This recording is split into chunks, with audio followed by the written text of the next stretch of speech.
Good morning, children. Welcome back to another session of geography lesson. Today, I am going to teach you the chapter Earth's Structure, that is chapter 4. Now, before I proceed, I hope you'll have done the question answers of chapter 3, Earth's Rotation and Revolution. I have uploaded some pictures as well as the text for you to understand this lesson. So, let's start with the lesson. Now you will see in the beginning the syllabus is given in your book, which states the core, mantle, crust, meaning, extent and their composition. So we'll mainly stick to the syllabus that is mentioned over here. And as I'm reading, I'll keep telling you to underline. Some points I've already underlined and I've uploaded the text. But in some, I will tell you this is important or this diagram is important. So you keep writing in your textbook. Now let's get started. Our knowledge about the interior of the earth comes not from the excavations and exploration of the interior part of the earth, like the archaeological excavations or any exploration the scientists make. We don't come to know about the interior of the earth from these, but from the study of seismic waves. Now these are the waves. We are going to study two kinds of waves, the primary and seismic waves. We cannot see them, but they are experienced. And we come to know by the study of these seismic waves all the materials which are thrown up by volcanoes and from the theories of the origin of the earth. So this gives us the knowledge about the interior of the earth. In respect of seismic or earthquake waves, we have two kinds of waves: the primary waves which reach the surface of the earth. The seismic or the secondary wave, or called the S waves, do not pass through the liquids. The scientific instruments which record these waves have helped and enabled scientists to know about the density, the pressure and temperature of the interior of the earth. The molten material thrown from the volcano, we know that molten material under the surface of the earth is called magma, and this molten material from the magma chamber, when it is thrown out on the surface of the earth in the form of lava, then the study from this material, scientists have come to know about the materials which constitute or make the interior of the earth. So keeping in mind the theories about the origin of the earth, scientists study about the meteorites, that is the large rocky material, unburnt material which falls from the space on the earth. And the earth is said to be constituted. The earth is made up somewhat with the same material as the meteorites that have fallen from the space. The heat given out by the earth comes from the radioactive elements which are deep inside the earth. The study of this heat in interior areas help us to estimate the temperature of the interior of the earth. So in this I have underlined and made a bracket of what you have to learn. Now we come to the earth's structure. Now this diagram over here in your book is showing you the structure of the earth roughly. It is showing you the structure of the earth, that is the crust, the mantle and the core. So let's study first the general and then the detailed study about these structures. The earth is made up of several concentric layers. The outer layer is called the earth's crust or the lithosphere, which constitutes or makes up the hydrosphere, that is the oceans and the seas. And as we go higher up, the earth is surrounded by a blanket of gases which makes up the atmosphere. Now we come to the chemical composition. The lithosphere or the outermost crust of the earth is the thinnest layer. The outermost layer is called the crust or lithosphere. Now this is made up of rocks which have large content of minerals like silicates, feldspar and mica. The lithosphere is divided into two broad parts, the Sial and the Sima. The Sial floats above the Sima because it is lighter, it is less dense. The Sial is Said the name is given because the mineral content which constitutes in making Sial is silica and aluminium. So they've taken the short form for silica Si and Al for aluminium. And Sima is named after silica and magnesium. So you can learn that lithosphere is made up of two broad parts, that is silica, that is Sial, and the Sima. Sial constituting of silica and aluminium, and Sima which is made up of silica and magnesium. Now here they are showing you the diagram. This diagram over here is showing you the Sial and the Sima. And they've given you the difference, and I'll upload the detailed difference between the Sial and the Sima also for you all. So we come now. The Sial layers form the continents because it is lighter, while Sima makes up the ocean floor. So this is about Sial and the Sima. The core of the earth is called Nife. It is made up of nickel, Ni, and iron, Fe, the chemical abbreviation. Since these are heavy metals having high density, they are found deep inside the earth. Now I'll show you the picture of the Sial and the Sima. It's just a rough picture of Sial on top and Sima.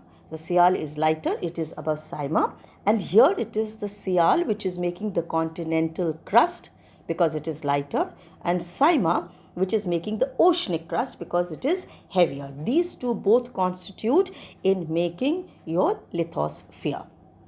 We come back to the text now. Internal composition.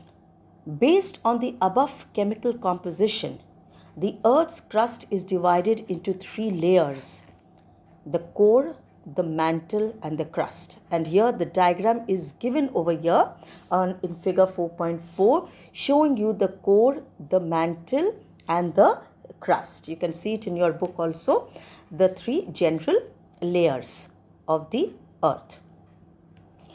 The first thing which we are going to study is about the core. The core is the interior part of the earth. It is the inaccessible which cannot be accessed. One cannot reach till there. It is difficult. It is the densest part of the earth. It is divided into outer and inner core. The entire core is 7,000 kilometers in diameter, and you can please underline the temperature, 4,400 degrees Celsius to about 6,000 degrees Celsius. And earlier we have done just now that this core is composed of iron and nickel, and that is why it is called Nife, and it is responsible for the Earth's magnetism. The magnetic field is oriented towards north and south pole. So this is all about the core.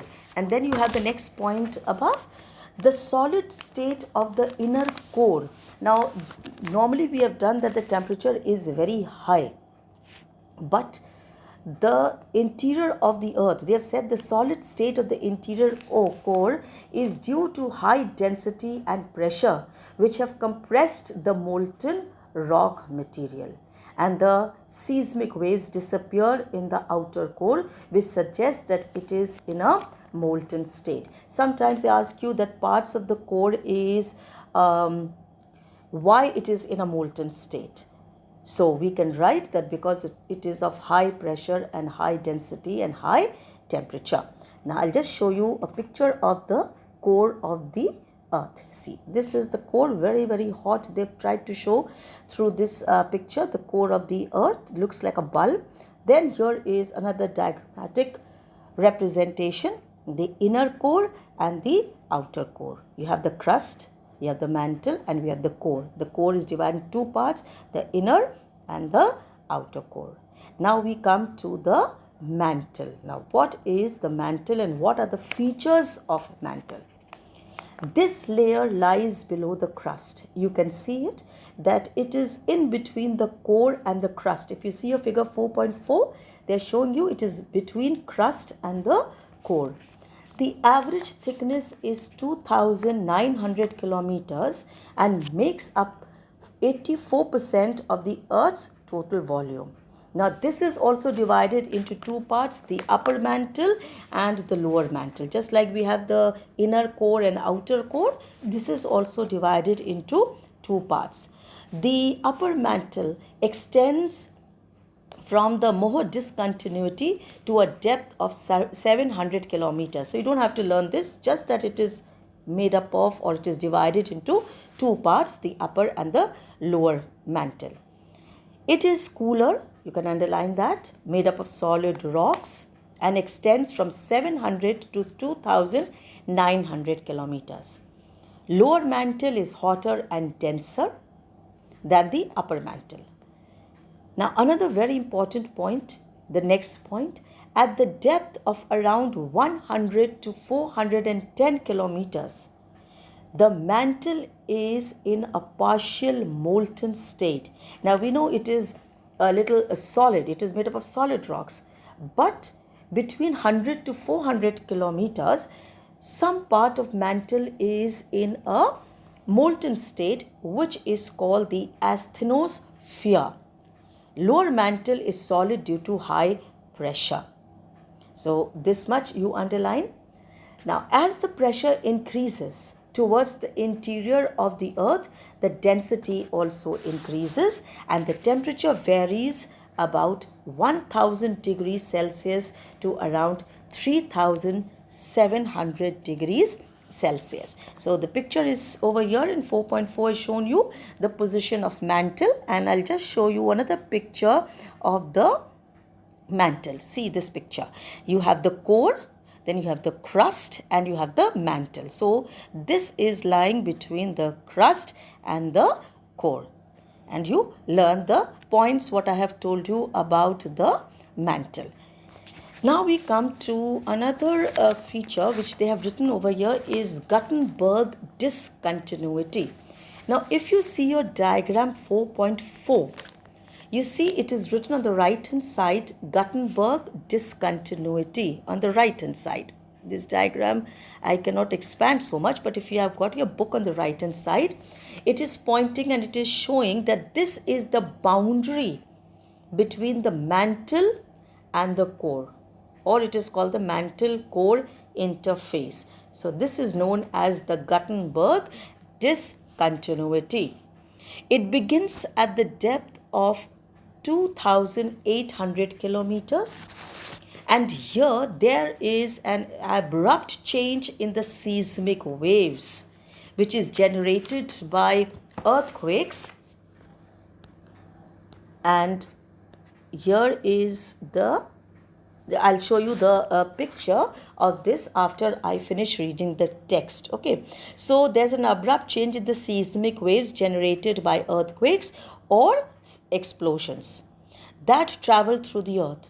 Primary seismic waves, that is the P waves, decreases in velocity while secondary seismic waves disappear completely. So we don't have to learn this. You just learn the first point, and you just learn that there is an abrupt change in the seismic waves that pass through the earth. The dense, probably it is dense due to a greater percentage of iron. So you must remember that it is very, very dense because it has got a high content of iron in it. So here is the picture of Gutenberg discontinuity. They've written over here, it is the boundary between the mantle and the core, and the S waves could not pass through, so this layer must be of little liquid iron. They've given you this point here, and if I just enlarge this, you can see the Gutenberg, the arrow is showing you it is between the core and the mantle. This is the boundary between the core and the mantle. And on top also they have mentioned you another discontinuity which we will be doing little later.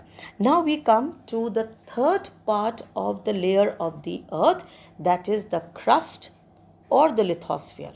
And just now we have already done the crust or the lithosphere.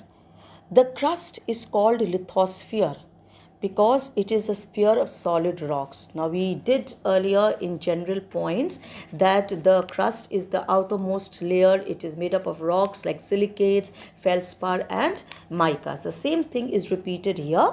Lithos means stones or rocks. So it is a sphere which is made up of solid rocks. Crust is only 1% of the Earth's mass and contains all life, known life in the universe. The crust is a relatively thin layer of rocks with a thickness of 60 kilometers below high mountains and just 5 to 10 kilometers below the oceans.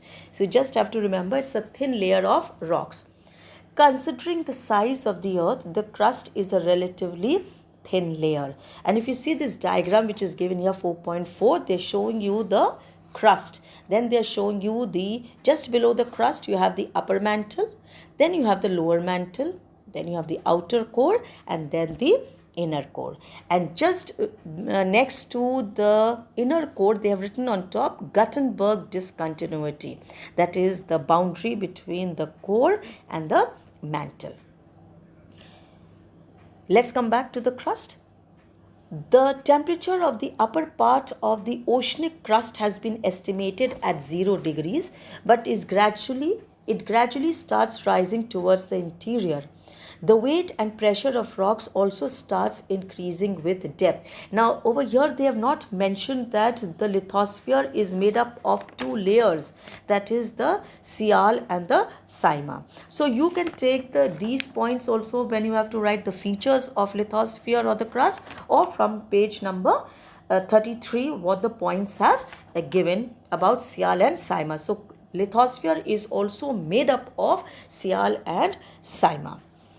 Now they have given you here Mohorovičić discontinuity. Just like we did Gutenberg discontinuity, this is another type of discontinuity between the crust and the mantle. Now if you see figure 4.5, it is given here Mohorovičić discontinuity, which is between the mantle and the crust. It's a boundary between the mantle and the crust. It was discovered by a Yugoslavian scientist. He was from Yugoslavia, Andrija Mohorovičić, in 1909. So it is called Moho discontinuity, and they've mentioned the features. It forms the boundary between the crust and the mantle. Like the crust, it does not exist at a uniform depth. It is found at about 8 kilometers beneath the oceans and 32 kilometers beneath the continents. It has the characteristics of both the upper layer, that is the crust, and the bottom layer, the mantle. I'll just show you the picture in this only, the Mohorovičić discontinuity. You have the Gutenberg, which shows the boundary between the mantle and the core.